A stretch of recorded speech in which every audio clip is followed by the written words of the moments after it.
Paano mo nga ba malalaman kung may gusto sa'yo ang isang lalaki? Sa diksyonaryo ng mga lalaki, ang gusto at ang mahal ay iisa lamang. Pero may mga babaeng nagrereklamo kung bakit hindi daw namin madiretso ang tunay naming nararamdaman para sa kanila. Alam mo kung bakit? Kasi mahirap.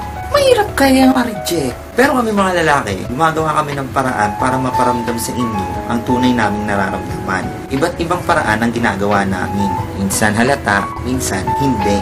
Simulan natin sa text. Torpe man tignan, pero ito ang pinakamadaling paraan para makapag-usap kayo kahit hindi kayo gaano nakikita at may dumaang tricycle. Torpe man tignan, pero ito ang pinakamadaling paraan para makapag-usap kayo kahit hindi kayo gaano nakikita. Kami mga lalaki kasi, masaya kami nakikita namin ang mga pangalan nyo sa mga inbox namin. Lalo na kapag kayo ang unang nag-hi. Kasi kapag kami ang unang nag-text, nagmumukha naman kaming epal o di kaya ignorante sa inyo. At ayaw naman namin isipin yung feeling close kami. Mabilis kami ma-inlove sa mga babaeng mabilis mag-reply at nakakatuwang ka-text. Kasi feeling namin gustong gusto nyo kaming kausap. At isip kami ng isip ng mga tanong para lang hindi maputol ang usapan. Kasi ang gusto lang namin ay ang kausapin kayo. Kasi kayo ang nagbibigay ngiti sa amin tuwing nagre-reply kayo. Kung wala naman kaming load, sa Facebook naman kami nang gugulo. Makita lang namin yung bilog na kulay green sa tabi ng pangalan nyo. In short, online kayo, tuwan-tuwa na kami. Minsan, hindi rin namin alam kung ano ang unang sasabihin namin sa inyo kasi baka mapahiya lang kami.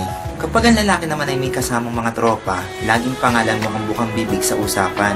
Marinig lang namin ang pangalan nyo, napapalingon agad kami kung sino ang tumawag. Nagsiselos o nagagalit din kami pag nalaman namin may kausap siyang ibang lalaki. Hindi pa tayo, pero todo selos na kami.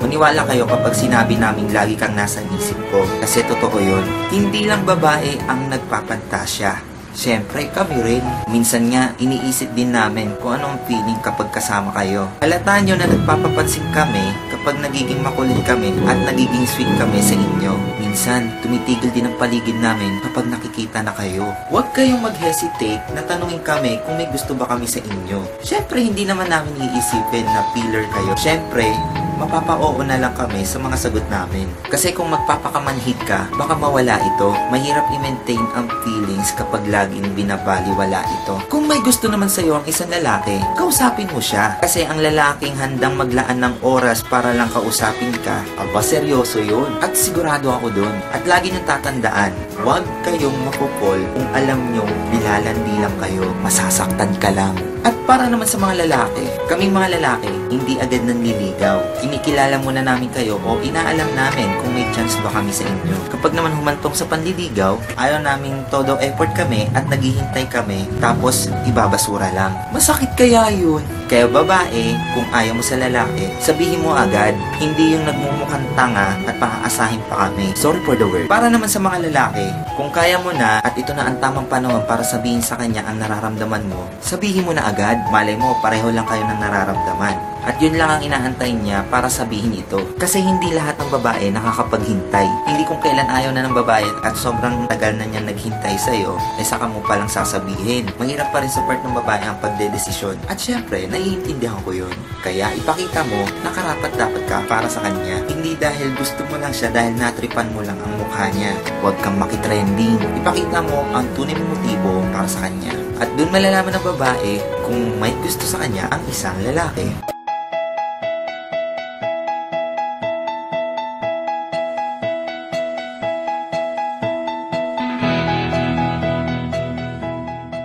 Ang kagandahan mo ay parang sikat ng araw. Ang sakit sa mata! Ayoko na.